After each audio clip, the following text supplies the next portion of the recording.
back, everyone, to another episode of Cooked Before Noon. This show is about giving you a game day recipe that you can make ahead of the games on Sunday so you have something to satisfy that appetite. And this week is one of my new personal favorites. This week, we're making buttery baked ham and cheese sliders. Game day food doesn't get easier than this. Hot out of the oven. Now, I'm not sure how your team will do this week, but if you need an easy win for game day, these ham and cheese sliders are it. You can make a whole tray of them in just minutes and perfect for feeding a group without spending all day cooking. Now, before we get started, I'll show you what you need for your shopping list. First on the list is a package of Hawaiian sweet rolls. If you need a gluten-free alternative, just substitute for your own preference. You'll want to get about 12 small rolls. 1 pound of sliced ham, 6 to 8 slices of Swiss cheese, butter, Dijon mustard, Worcestershire sauce, mayonnaise, onion powder, and brown sugar.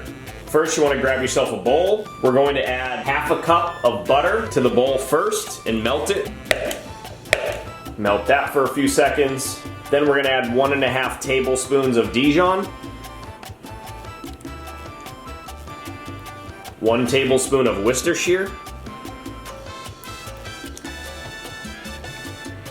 1 tablespoon of brown sugar.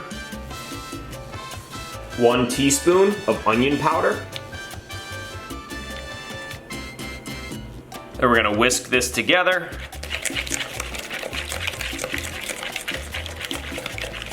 We're gonna set this aside for just a second. Gonna grab the pan to cook them in the oven, and we're gonna line this with aluminum foil. Before we place the buns down, we're gonna line the aluminum foil with just a little bit of butter so the buns don't stick and they get a nice buttery flavor to the bottom.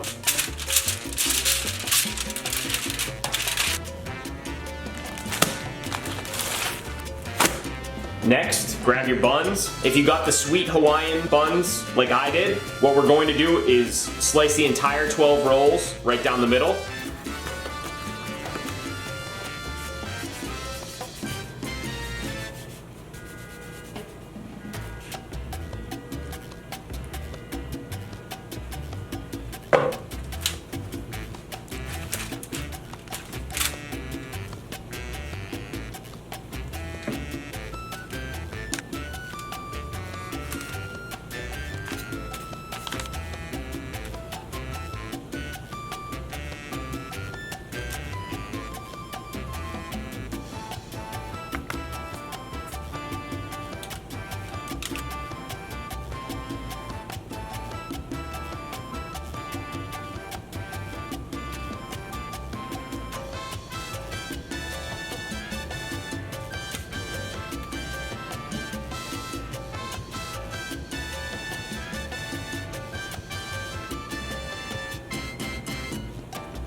These smell incredible. I can't wait to jump in. As you can see, I let them cook for a little bit longer than I should have. I made sure to put the correct time in the video. I got caught up setting up the next clip, let them cook too long. Shame on me, no excuses. But I'm not worried, these are still going to be amazing. Soft, golden, mine a little bit more than golden, and packed with melty cheese. Make a batch for yourself before the game. Wrap them up, they'll stay warm for hours. They're easy, makes no mess, and everybody will be asking what you put in these. As always, if you had fun, please like, subscribe, and we'll see you next week. Cheers.